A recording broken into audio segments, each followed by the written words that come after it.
राधा वल्लभ श्री हरिवंश, राधा वल्लभ श्री हरिवंश। नारायणं नमस्कृत्यं नरं च नरोत्तमं, देवी सरस्वती व्यासं ततो जयमुदीरये। राधा मेरी माते है, पिता मेरे घनश्याम, इन दोनों के चरणों में मेरा कोटि कोटि प्रणाम। ओम श्री परमात्मने नमः। श्री गणेशाय नमः। मद, मद जो है, क्यों इसको पाप बताया गया? क्योंकि वो अपने मति में नहीं रहा।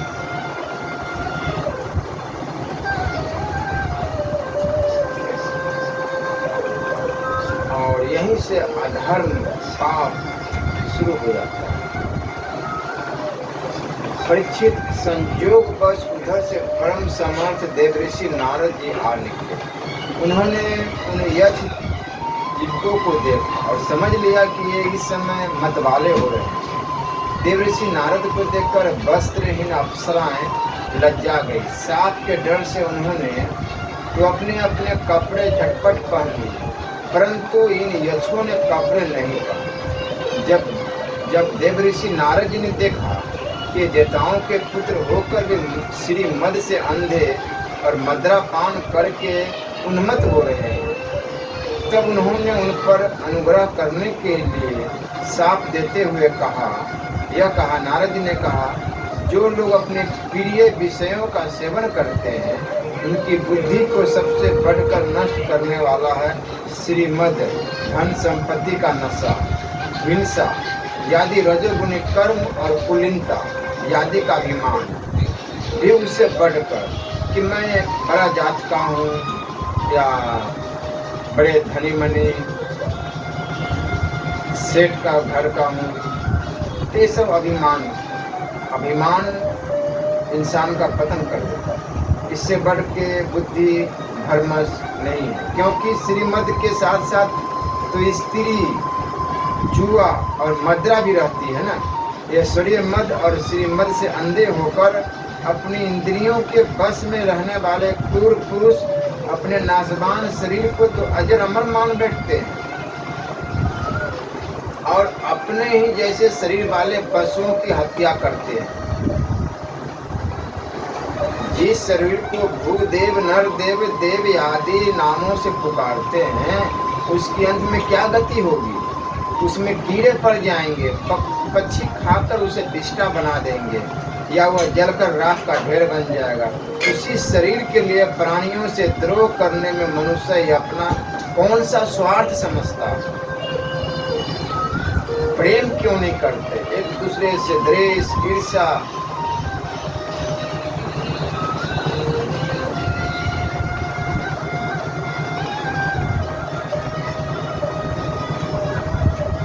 वो ये जानता नहीं कि ये मुझे भगवत प्राप्ति से विचलित कर रहा है। मैं भगवत प्राप्ति नहीं होने दे रहा। अरे भगवत प्राप्ति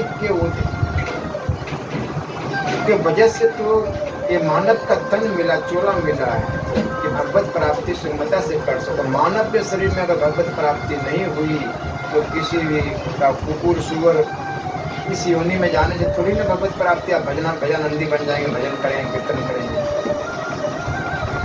एक मानव तन ही। क्यों बाबा तुलसीदास ने कहा कि मानव जन्म दुर्लभ। क्यों दुर्लभ बताया गया? क्योंकि मानव जन्म जो मिला है केवल भगवत प्राप्ति करने। 84 लाख योनियां अनेक कम।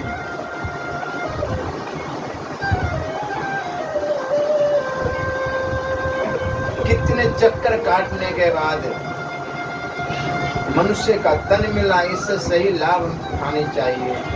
तो यहाँ परपंच में फंस करके अपनी ये भी शरीर को नष्ट कर डालते और फिर वही कीड़े मकोड़े पशुओं में जाते हैं, सुअर कुकुर बनते हैं। उस टाइम में क्या भक्ति कर पाओगे? केवल नाम जप, ठाकुर सेवा। कितने मूर्ख लोग तो बोलते हैं कि भगवान का पूजा करने से, भगवान का नाम लेने से क्या पेट भर जाएगा। अरे मूर्ख, जो आवाज़ तेरा निकल रहा है वो भी भगवान की देन है, जो आवाज़ तेरी निकल रही है। क्यों दुर्व्यसन को शिकार, क्यों अपना जीवन नष्ट कर रहा है?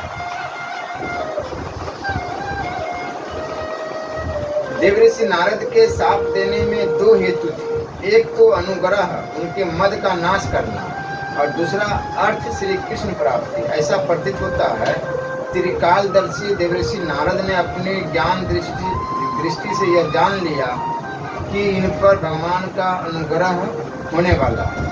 इसी से उन्हें भगवान का भावी कृपा पात्र समझकर ही उनके साथ छेड़छाड़ी। बतलाओ तो सही, यह शरीर किसकी संपत्ति है? अन्न देकर पालने वाले की है या गर्भाधान कराने वाले पिता की है? यह शरीर उसे 9 महीने पेट में रखने वाली माता का है अथवा माता को भी पैदा करने वाले नाना का है? जो बलवान पुरुष बलपूर्वक इससे काम करा लेता है उसका है अथवा दान देकर खरीद लेने वाले का है? चिता की जिस धधकती आग में वह जल जाएगा उसका है अथवा जो कुत्ते सियार इसको चीख कर खा जाने की आशा लगाए बैठे हैं उनका है? यह शरीर एक साधारण सी वस्तु है, प्रकृति से पैदा होता है और उसी में समा जाता है। ऐसी स्थिति में मूर्ख पशुओं के सिवा और ऐसा कौन बुद्धिमान है जो इसको अपना आत्मा मानकर दूसरों को कष्ट पहुंचाएगा, उनके प्राण लेगा? जो दुष्ट श्रीमद से अंधे हो रहे हैं, जो धन में, संतानों में, सिंहाड़ों में, शरीरों से, अनेकों चीजें जिसको अभिमान है, वो सुधार लो अपने आप को। क्यों अंधे हो रहे हो?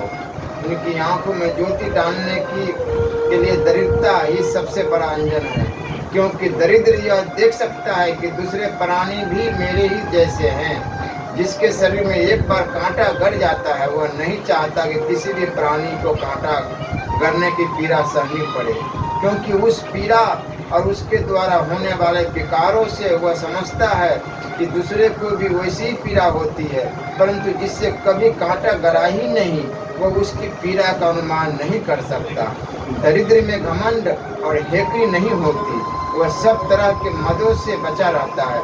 बल्कि देव बस उससे जो कष्ट उठाना पड़ता है वह उसके लिए एक बहुत बड़ी तपस्या भी है, जिससे प्रतिदिन भोजन के लिए अन्न जुटाना पड़ता है। भूख से जिसका शरीर दुबला पतला हो गया है उस दरिद्र की इंद्रियां भी अधिक विषय नहीं भोगना चाहती, सूख जाती है और फिर वह अपने भोगों के लिए दूसरे प्राणियों को सताता नहीं, उनकी हिंसा नहीं करता है।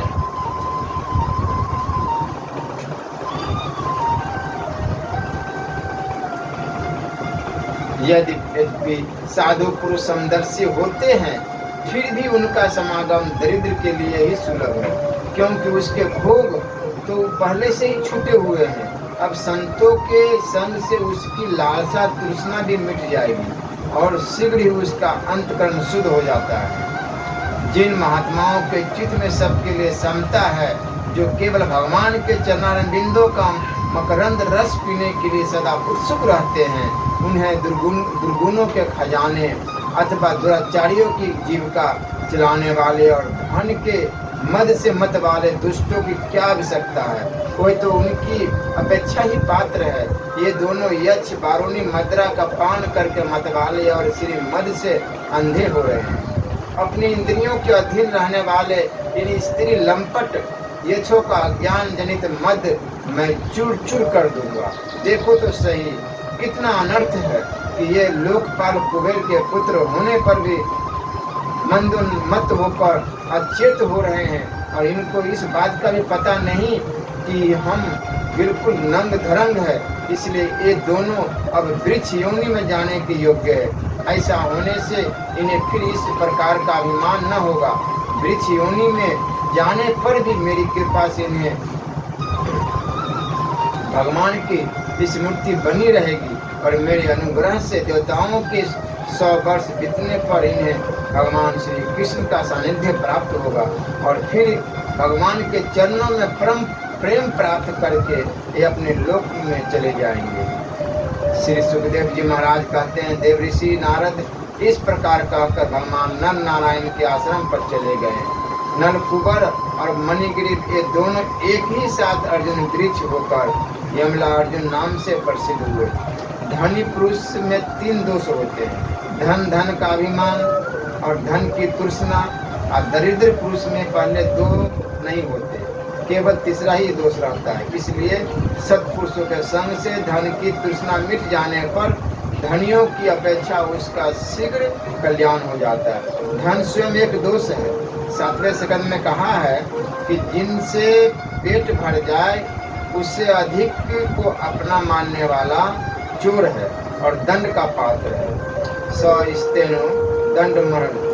भगवान भी कहते हैं कि जिस पर मैं अनुग्रह करता हूँ उसका धन छीन लेता हूँ। इसी से सत्पुरुष पराय धनियों की अपेक्षा करते हैं। साप वरदान से तपस्या छीन होती है। नलकुबर मणिग्रीव को साप देने के पश्चात नर नारायण आश्रम की यात्रा करने का यही अभिप्राय है। यह है कि फिर से तप संचय कर लिया जाए। मैंने यक्षों पर जो अनुग्रह किया है वह बिना तपस्या के पूर्ण नहीं हो सकता। इसलिए अपने आराध्य देव एवं गुरुदेव नारायण के सम्मुख अपना कृत्य निवेदन करने के लिए भगवान श्री कृष्ण ने अपने परम भक्त देवऋषि नारद जी की बात सत्य करने के लिए धीरे धीरे उखड़ खसकते हुए उस ओर प्रस्थान किया जिधर यमला अर्जुन वृक्ष थे। भगवान ने सोचा कि देवऋषि नारद मेरे अत्यंत प्यारे हैं और ये दोनों मेरे भक्त कुबेर के लड़के हैं, इसलिए महात्मा नारद ने जो कुछ कहा है उसे मैं ठीक उसी रूप में पूरा करूँगा। यह विचार करके भगवान श्री कृष्ण दोनों वृक्षों के बीच में घुस गए।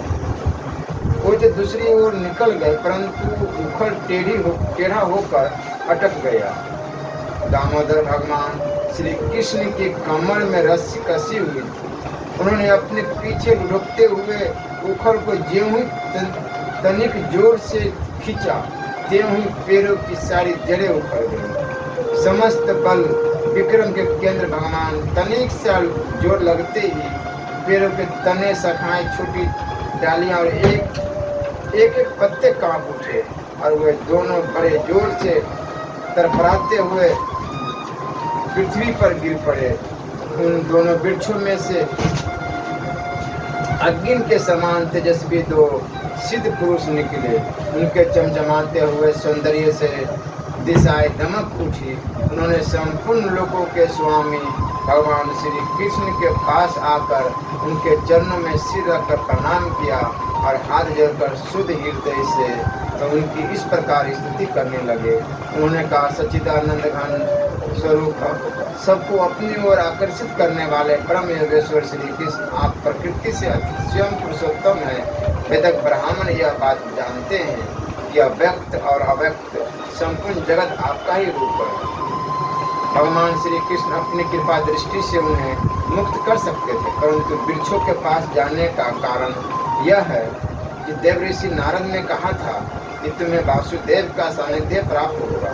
वृक्षों के बीच में जाने का आशय यह है कि भगवान जिसके अंतर्देश में प्रवेश करते हैं उसके जीवन में कलेश का लेश भी नहीं रहता। भीतर प्रवेश किए बिना दोनों का एक साथ उद्धार भी कैसे होता है। जो भगवान के गुण भक्त वात्सल्य और सद्गुण या रस्सी से बंधा हुआ है, यह त्रियक गति पशु पक्षी या टेढ़ी चाल वाला क्यों न हो, दूसरों का उद्धार कर सकता है। अपने अनुयायियों के द्वारा किया हुआ काम जितना यशकर होता है उतना अपने हाथ से नहीं, मानो यही सोचकर अपने पीछे पीछे चलने वाले उखल के द्वारा उनका उद्धार करवाया।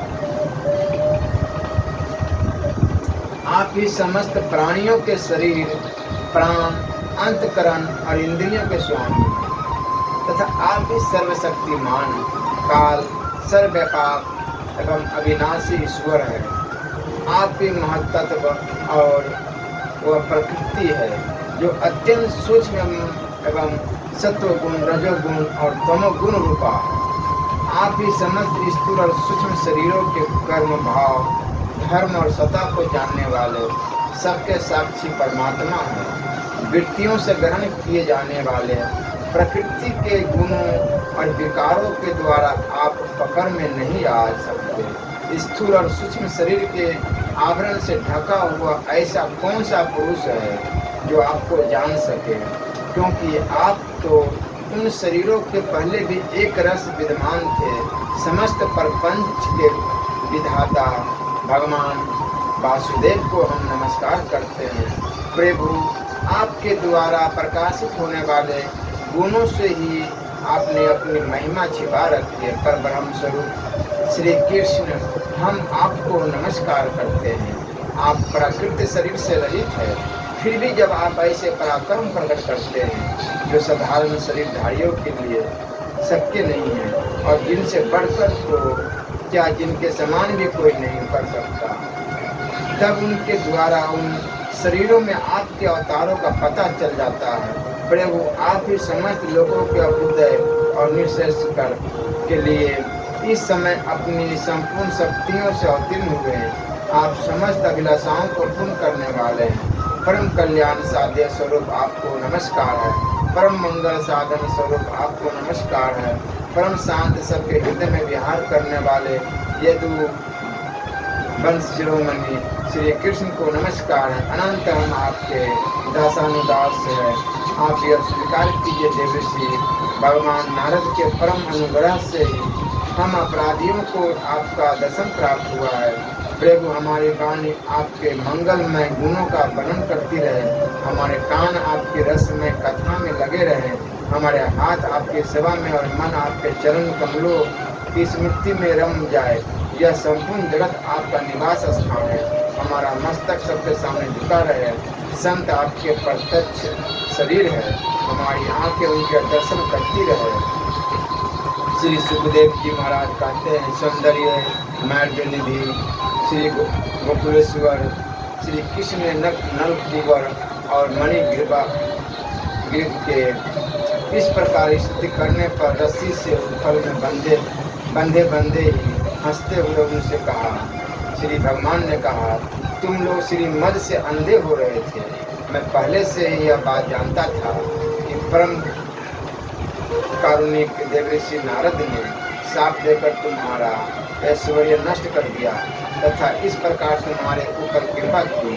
जिनकी बुद्धि समदर्शिनी है और हृदय पूर्ण रूप से मेरे प्रति समर्पित है, उन साधु पुरुषों के दर्शन से बंधन होना ठीक वैसे ही संभव नहीं है जैसे सूर्य उदय होने पर मनुष्य के नेत्रों के सामने अंधकार का होना।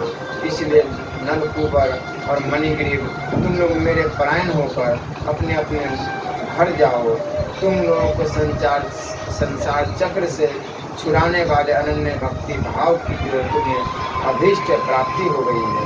श्री सुखदेव जी महाराज कहते हैं, जब भगवान ने इस प्रकार कहा तब उन दोनों ने उनकी परिक्रमा की और बार बार प्रणाम किया। इसके बाद उखल में बंधे हुए सर्वेश्वर की आज्ञा प्राप्त करके उन लोगों ने उत्तर दिशा की यात्रा की।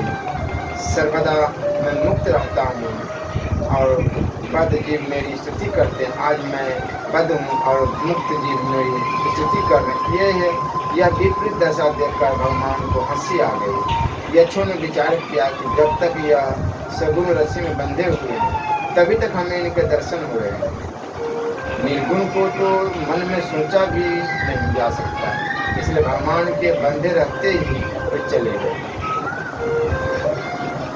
उखल, तुम्हारा कल्याण हो, तुम सदा श्री कृष्ण के गुणों से बंधे ही रहो। ऐसा उखल को आशीर्वाद देकर यक्ष वहां से चले गए।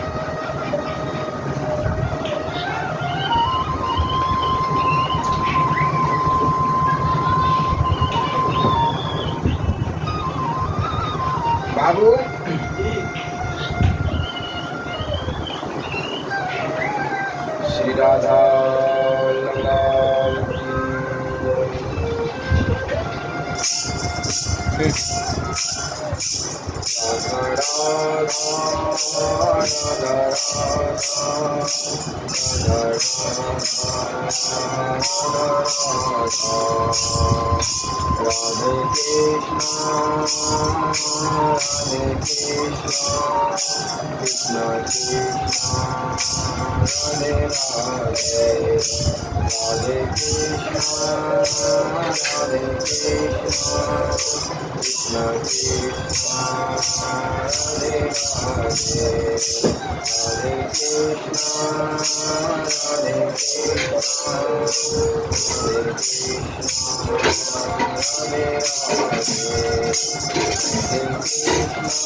श्री कृष्ण गोविंद हरे मुरारी, हे नाथ नारायण वासुदेव।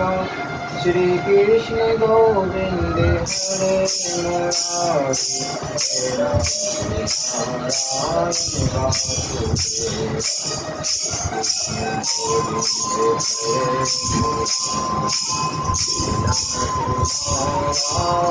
वासुदेव। माता पिता हमारे,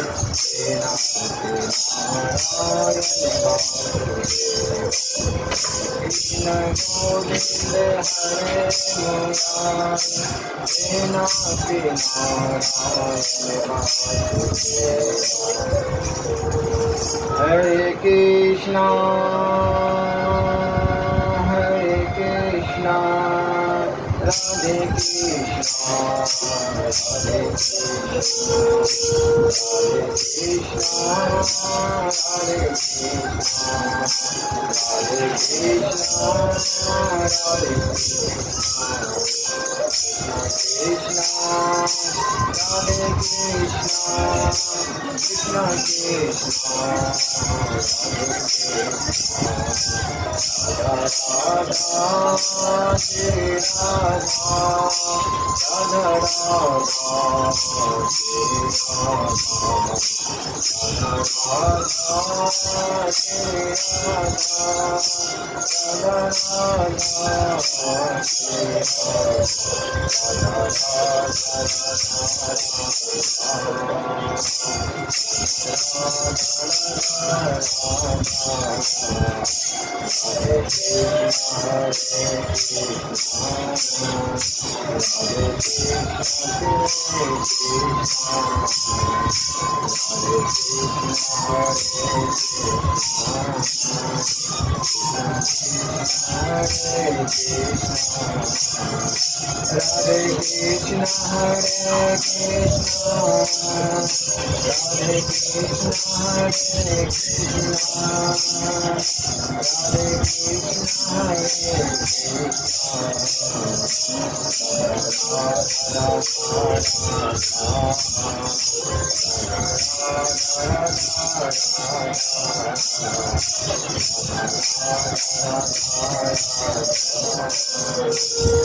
Radhe Krishna, Hare Krishna, Radhe Krishna, Hare Krishna, Radhe Krishna, Hare Radhe Krishna, Hare Krishna, Krishna Krishna, Hare Krishna, Hare Rama, Hare Rama, Hare Rama, Rama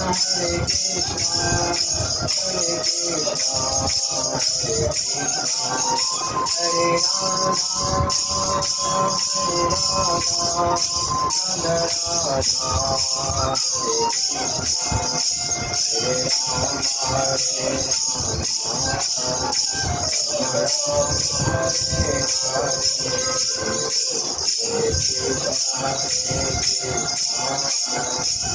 Hare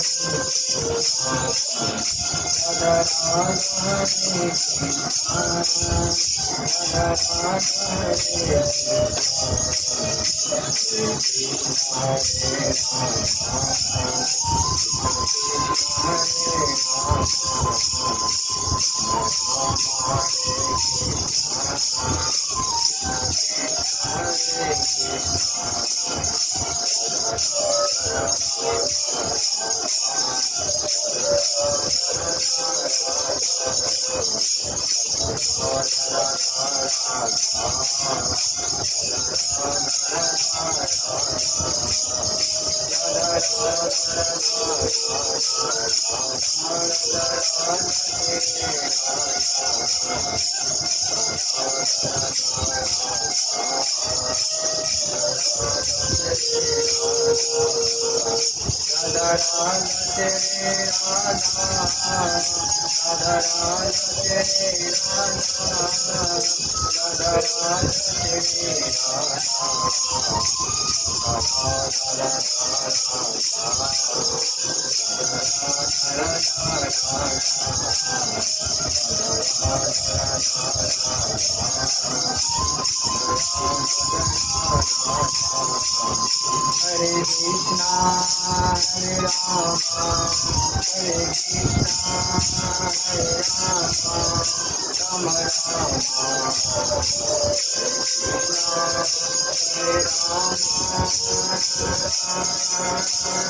ओम कृष्णाय वासुदेवाय हरे परमात्मने अनंतः कलेशनाशाय गोविंदाय नमो नमः।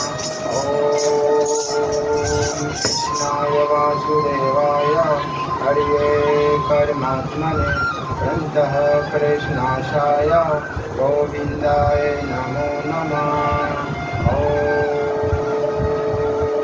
कृष्णाय वासुदेवाय हरे परमात्मने ग्रंथः कलेशनाशाय गोविंदाय नमो नमः। ओम कृष्णाय वासुदेवाय हरे परमात्मने ग्रंथः कलेशनाशाय गोविंदाय नमो नमः।